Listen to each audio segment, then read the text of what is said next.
আগামী 15 মে 2025 দেবগুরু বৃহস্পতি রাশি পরিবর্তন করবেন। দেবগুরু বৃহস্পতি বিগত এক বছর ধরে শুক্রের ঘরে অর্থাৎ শত্রুর ঘরে অবস্থান করছিলেন, তবে এবার রাশি পরিবর্তন করবেন। শত্রুর ঘর থেকে দেবগুরু বৃহস্পতি বেরিয়ে আসবেন।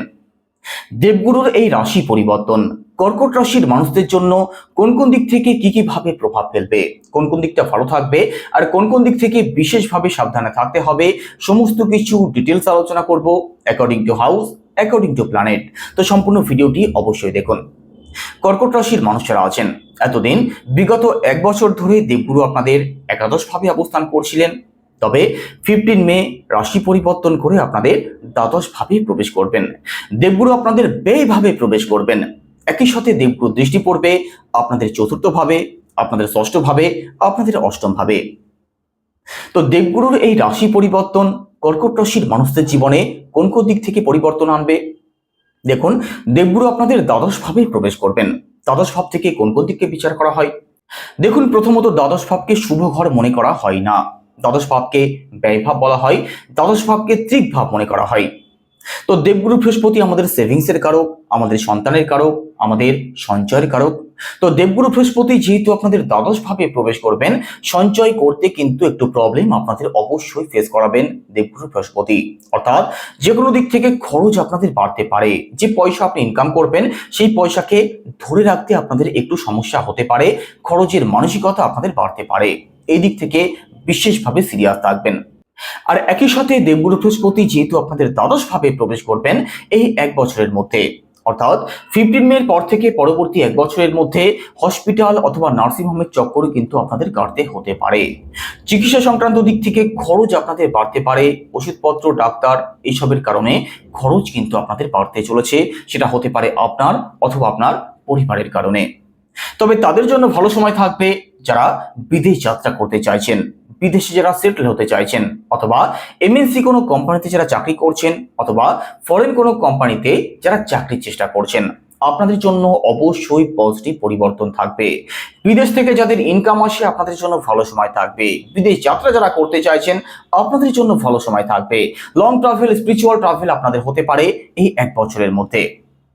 একই সাথে দেখুন, দ্বাদশ ভাবে দেবগুরু তাদের জন্য শুভ ফলদায়ক হবে যারা চিকিৎসা সংক্রান্ত কোনো কাজের সাথে যুক্ত আছেন। সেটা হতে পারে ডাক্তার, নার্স, অথবা যারা ওষুধপত্রের ব্যবসা করেন, যারা রিপ্রেজেন্টেটিভ অথবা ডায়াগনোসিস সেন্টার যাদের আছে, আপনাদের জন্য কিন্তু ভালো সময় থাকবে। কাজের দিক থেকে উন্নতিমূলক পরিবর্তন আপনাদের অবশ্যই আসবে। বাকিদের জন্য কিন্তু ততটাও ভালো থাকবে না। এই সময় একটা ছাড়ো ছাড়ো মানসিকতা আপনাদের মধ্যে লক্ষ্য করা যেতে পারে। মেন্টালি হেডেক, প্রেশার আপনাদের মধ্যে কম বেশি লক্ষ্য করা যেতে পারে। সেদিক থেকে সিরিয়াস থাকবেন।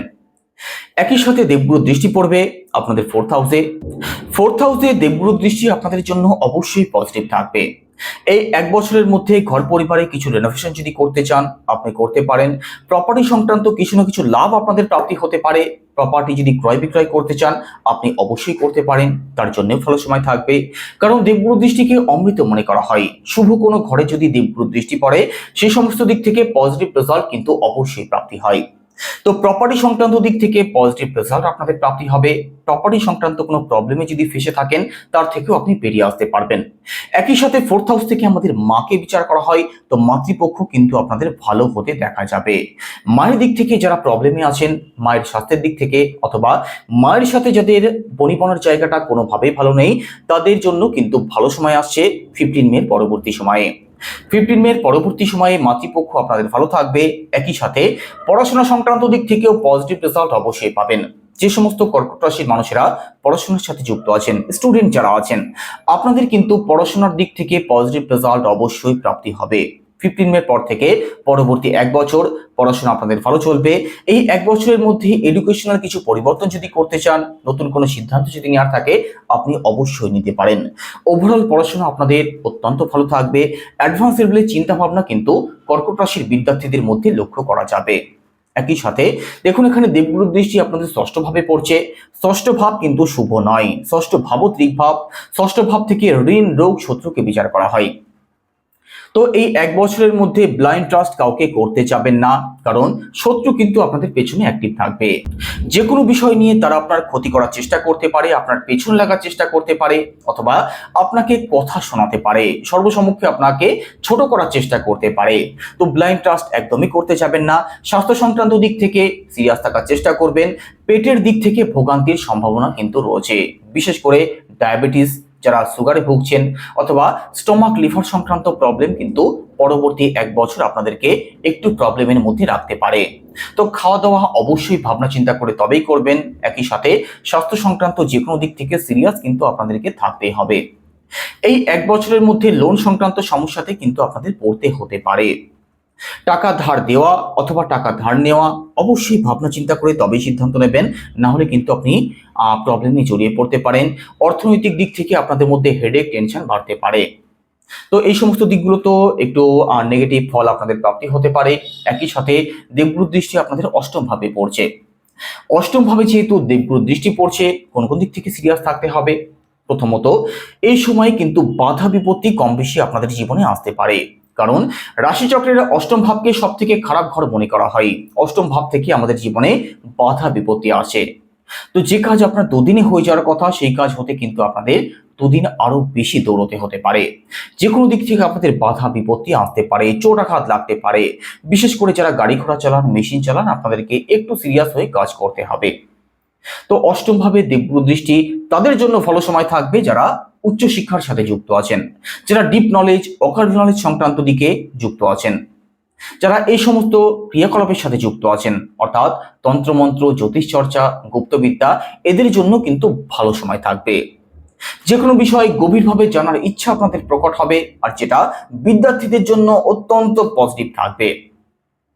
তো যারা এই সমস্ত ক্রিয়াকলাপ, পৌরোহিত্য হোক, গুপ্তবিদ্যা হোক, অকাল্ট নলেজ হোক, অকাল্ট সায়েন্স হোক, এই সমস্ত দিকগুলো আপনাদের জন্য ভালো থাকবে।